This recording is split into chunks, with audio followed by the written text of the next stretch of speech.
Salam alaikum, bonjour tout le monde. Aujourd'hui, nous allons voir une leçon concernant la traduction. Il s'agit d'une initiation à la traduction, bien sûr. Nous allons commencer par une introduction dans laquelle nous allons définir quelques mots, à savoir la traductologie. C'est un ensemble d'assises de théories qui nous aident à faire la traduction. Il s'agit de toutes les bases, les théories qui nous aident à faire la traduction. Qu'est-ce que ça veut dire la traduction? Alors la traduction se définit en général comme le transfert d'un texte d'une langue source vers une langue cible. Il peut signifier le thème général, ou la discipline elle-même, ou bien le processus de traduction, ou encore le texte qu'on a traduit. Alors c'est ça la définition de la traduction. Les mythes fondateurs de la traduction. D'abord, le mythe de Babel. Ça concerne le roi Nemrod, roi des descendants de Noé. Alors, le roi Nemrod eut un jour l'idée de construire une tour à Babel, une tour assez haute, pour atteindre le trône de Dieu dans le ciel. Alors, Nemrod veut atteindre le trône de Dieu dans le ciel, et pour cela, il voulait construire une tour assez haute. Mais Dieu fit échec à ceci en introduisant bien la confusion à travers la diversité des langues. Et ainsi, Dieu divise les hommes et anéantit chez eux toute ambition de dépassement. Alors, la traduction serait en quelque sorte un moyen de retrouver l'unité originelle, l'unité que nous avions avant la confusion que Dieu a créée. Le deuxième mythe, c'est le mythe de Septante. Alors le mythe de Septante, il concerne l'Égypte ancienne. Suite à l'ordre du pharaon Ptolémée en Égypte, 72 savants vertueux et vénérés ont traduit en 72 jours le texte religieux. C'est l'Ancien Testament. Ils l'ont traduit vers le grec. Alors selon la légende, le roi Ptolémée, bien sûr, aurait choisi 6 savants de chacune des 12 tribus juives. Alors, 6 fois 12, ça fait 72. Et ensuite, il les a répartis en binôme. 2 savants, 2 savants, 2 savants en binôme. Il les a isolés les uns des autres. Chaque binôme est seul dans une chambre ou bien dans un établissement. Chaque binôme a traduit intégralement, totalement, et séparément bien sûr des autres, l'Ancien Testament. Le résultat fut miraculeux. Les 36 versions produites furent absolument identiques en tout point. C'est le deuxième mythe fondateur de la traduction. Nous allons voir maintenant les types de traduction. Jacobson en distingue 3 types. La traduction intralinguistique, la traduction interlinguistique et la traduction intersémiotique. La traduction intralinguistique, c'est la traduction de documents textuels au sein de la même langue et qui peut inclure la reformulation, la paraphrase ou l'explication. Alors la traduction intralinguistique se fait au sein de la même langue. Ça veut dire on explique un mot par une phrase, c'est la paraphrase, l'explication. On reformule une idée, un mot, c'est ça, dans la même langue. Un mot en français, on l'explique, on le reformule à travers une phrase en français. La traduction interlinguistique, c'est la traduction la plus fréquente, la plus connue. Elle comporte la transposition, ça veut dire la traduction d'un texte d'une langue source à une langue cible. Alors ici, il s'agit de 2 langues différentes. On traduit de l'arabe vers le français, du français vers l'anglais, etc. C'est la traduction interlinguistique. La traduction intersémiotique, c'est la traduction ou l'interprétation de signes verbaux par des signes non verbaux, comme la traduction des idées ou des émotions dans un tableau, dans une symphonie de musique, une adaptation filmique, etc. Alors ici, il s'agit de traduire des idées, des émotions, mais à travers un signe non verbal, soit la musique, soit la peinture, soit la danse, etc. Terminologie de la traduction. Nous allons voir quelques mots, quelques concepts que nous devons connaître d'abord. Alors, la langue source, dite aussi langue de départ, c'est la langue de laquelle on va traduire. C'est la langue qu'on veut traduire. La langue cible, dite aussi langue d'arrivée, soit on dit langue source, soit on dit langue de départ. Soit on dit langue cible, soit on dit langue d'arrivée.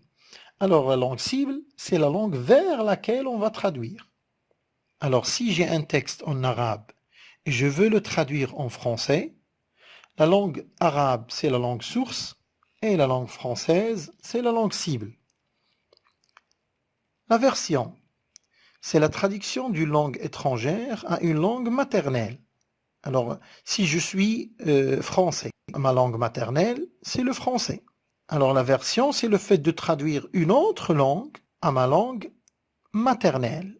Si je suis un arabe, je veux traduire un texte espagnol vers l'arabe, cette action s'appelle la version. C'est la traduction d'une langue étrangère à une langue maternelle. Le terme opposé, c'est le thème. Alors, le thème, c'est la traduction de la langue maternelle à une langue étrangère. Et bien sûr, comme vous devez le savoir, la version et le thème se diffèrent par rapport à la personne qui veut traduire. Les mots transparents, on appelle mots transparents deux mots appartenant à deux langues différentes et qui présentent des parentés au niveau morphologique ou phonétique et qui ont le même sens. Exemple, café, coffee. Alors, café et coffee, ce sont deux mots qui appartiennent à deux langues différentes. Café appartient au français et coffee à l'anglais. Mais ils ont des parentés, ils ont un rapprochement au niveau morphologique, phonétique. Alors ce sont les mots transparents. Les faux amis. On appelle faux amis deux mots appartenant à deux langues différentes et qui présentent des rapprochements au niveau morphologique ou phonétique et qui n'ont pas le même sens. Alors la différence entre les faux amis et les mots transparents, c'est que les mots transparents, ils ont le même sens, mais les faux amis n'ont pas le même sens. On a un exemple, ou bien plutôt des exemples de mots transparents. Texte en anglais, texte en français. Il y a un rapprochement, deux mots de deux langues différentes et ils ont le même sens. Table, table, nation, nation. Exemple de faux amis. Car, voiture en anglais, mais car c'est une conjonction de coordination en français. Lecture, c'est une conférence ou bien un cours en anglais, mais lecture, vous savez bien, la lecture des textes en français. Librairie, c'est une bibliothèque en anglais, mais librairie, c'est un lieu où on vend les livres.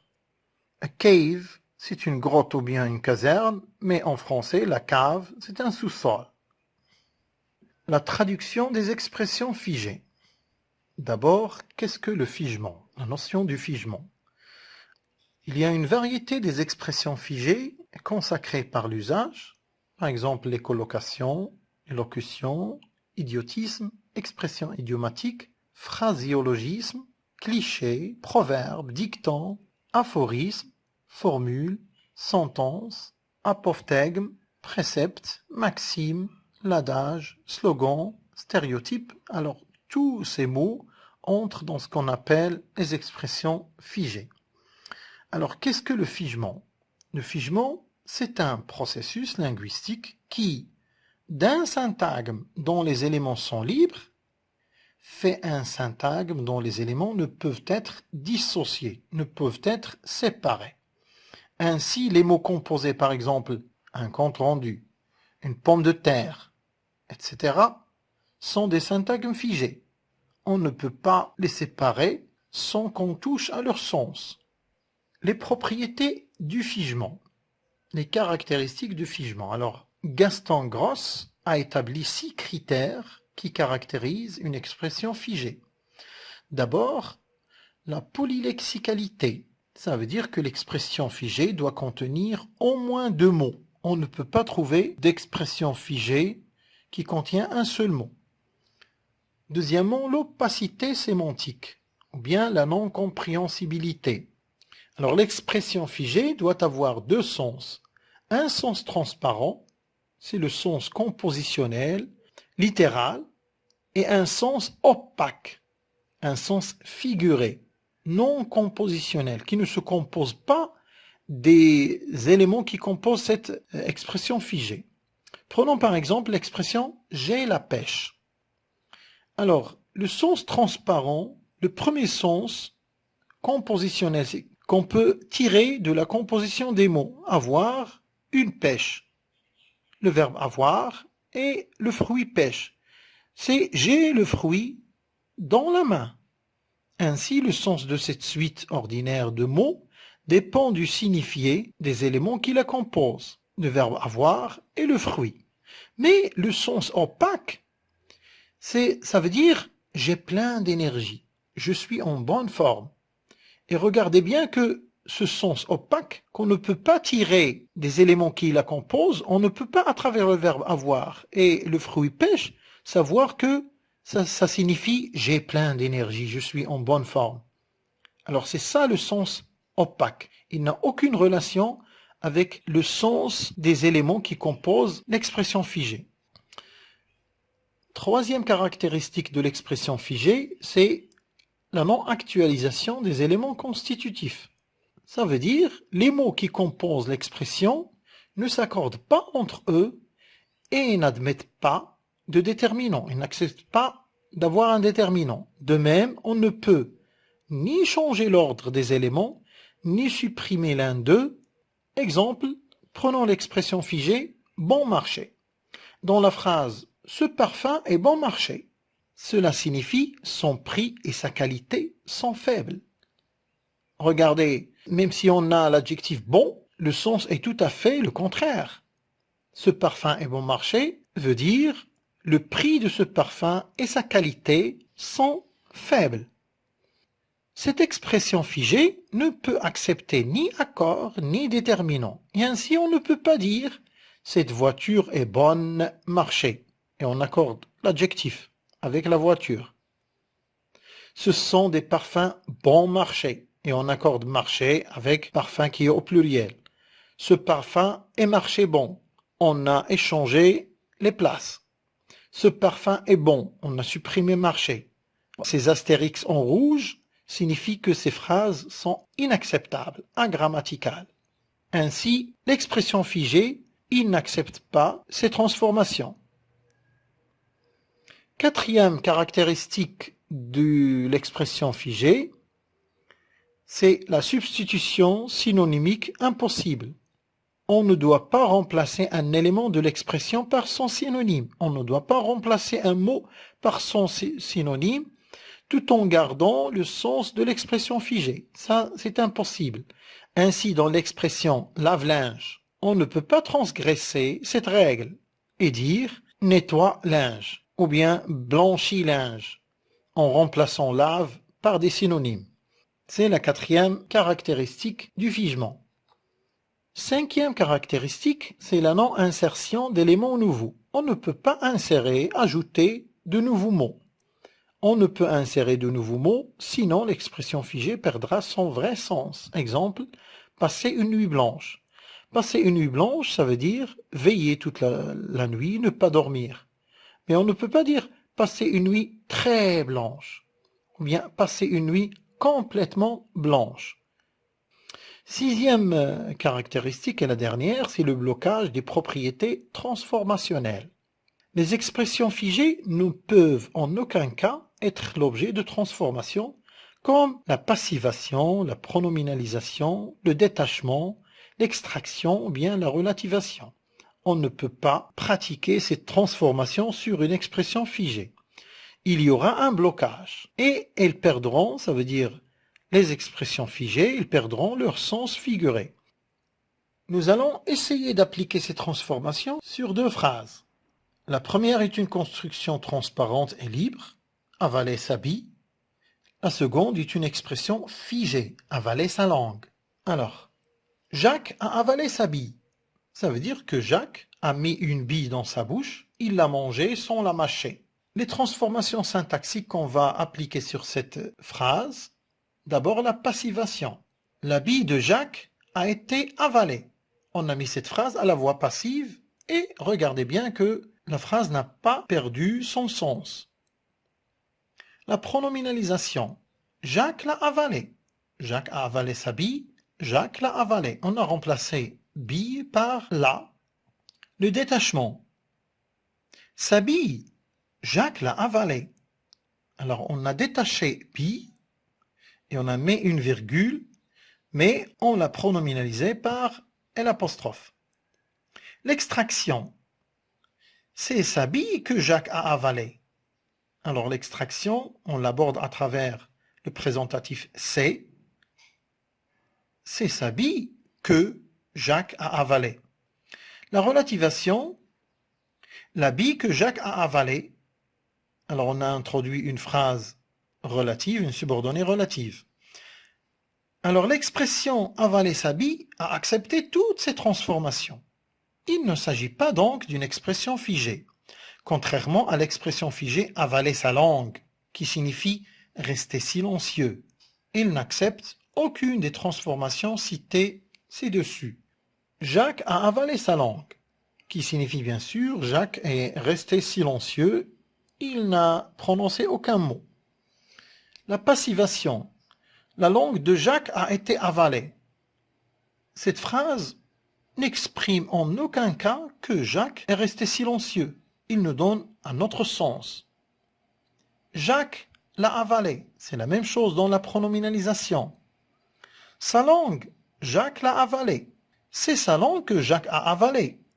Et la relativation, bien sûr, la langue que Jacques a avalée.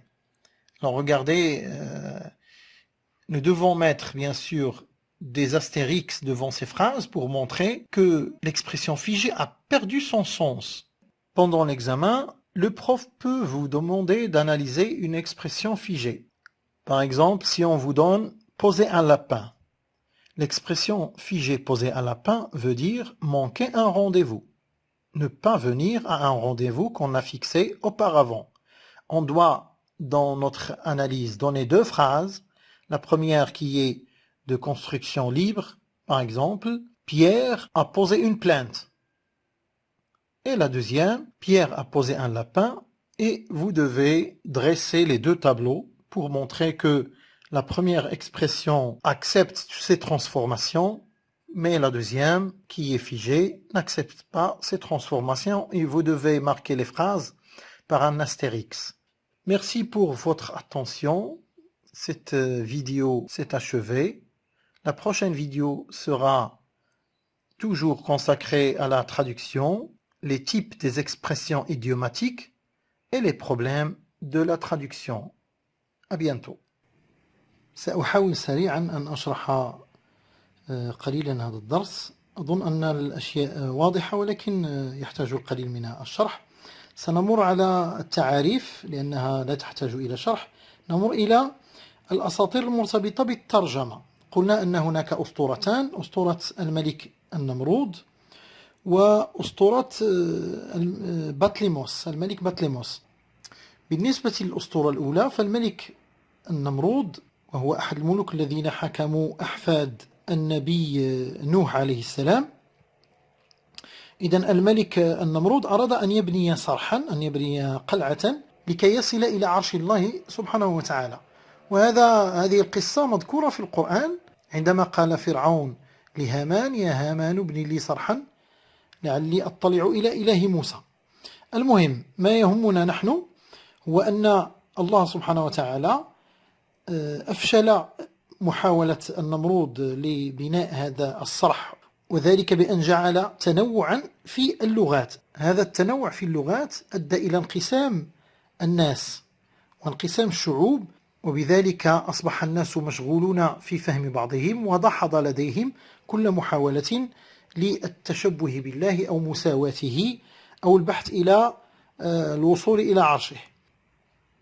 بالنسبة للأسطورة الثانية فبطلب من الملك بطليموس وهو ملك مصر قام 72 عالما من العلماء الكبار الورعين بترجمة الكتاب المقدس القديم، وقد تمت الترجمة من اللغة الأرمينية إلى اللغة الإغريقية.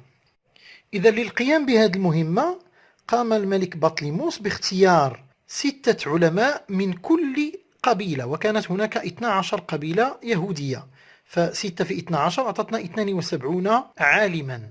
بطليموس قسم العلماء إلى مجموعات من عالمين، كل مجموعة تتكون من عالمين، وقام بتفريقهم وأبعد كل مجموعة الأخرى في أماكن خاصة، وأعطاهم مدة للقيام بترجمة الكتاب المقدس.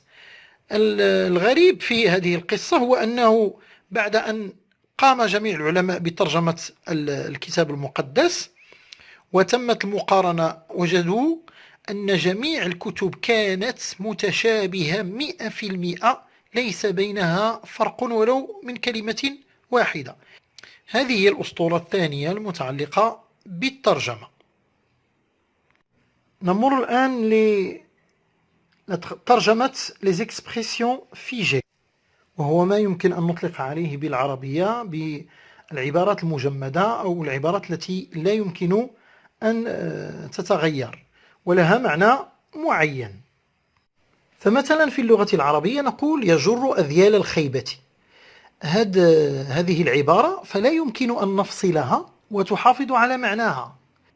يجر أذيال الخيبة لا تعني حرفيا معناها الحقيقي، فليس بالضرورة أنه هناك أذيال للخيبة وهذا الإنسان يجرها، وإنما نقول تعبرون أنه انهزم.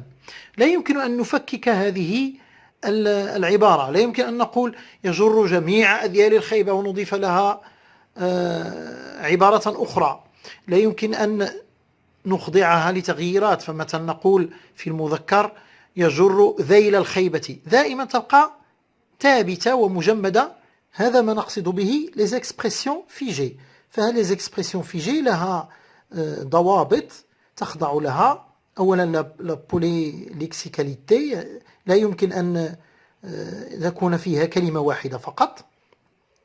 l'opacité sémantique، فهناك بطبيعة الحال معنى ظاهر، ولكن المقصود بالexpression figée هو معناها الباطن، le sens figuré، le sens opaque. سنمر إلى سادس ميزة لهذه العبارات المجمدة أو les expressions figées، le blocage des propriétés transformationnelles. أن هذه الجمل لا تخضع لتغييرات تخضع لها الجمل العادية، أو هذه العبارات لا تخضع لهذه التغييرات. فمثلا la pronominalisation، la passivation، le détachement، l'extraction، la relativation يمكن أن نخضع لها العبارات العادية، ولكن هذه العبارات المجمدة لا تخضع لهذه التغييرات. فمثلا عندما نقول بيير a cassé son stylo، بيير كسر قلمه، فنحن نقصد فعلا أن بيير كسر قلمه. فيمكن أن نقول القلم الذي كسره بيير، بيير كسره، القلم كسره بيير، هذا هو القلم الذي كسر بيير، أو القلم الذي كسر بيير. وتشترك هذه الجمل كلها في نفس المعنى، هو أن بيير كسر القلم. ولكن عندما نقول بيير كسر غيلونه، بيير a cassé sa pipe، هنا هذه العبارة كاسي سا بيب، كسر غيلونه، ليس لها بتاتا علاقة بغيلون. on n'a pas affaire à une pipe، ولكن تعني أن بيير مات، بيير est mort. إذن هذه عبارة لا تقبل هذه التغييرات. إذا ما قلنا la pipe de Pierre est cassée، هنا لا نقصد أن بيير مات، ولكن يتغير المعنى وتفقد هذه العبارة المجمدة، تفقد معناها الحقيقي الذي هو مرتبط بكلماتها التي لا يمكن تفكيكها أو تغييرها أو التأثير فيها. أتمنى أن أكون قد أوصلت لكم معنى هذه الكلمات المجمدة والعبارات المجمدة les expressions figées والميزات التي تتميز بها. إلى لقاء آخر إن شاء الله. لا تنسونا بأفكاركم وانتقاداتكم وتشجيعاتكم. والسلام عليكم ورحمة الله. Contrairement à l'expression figée avaler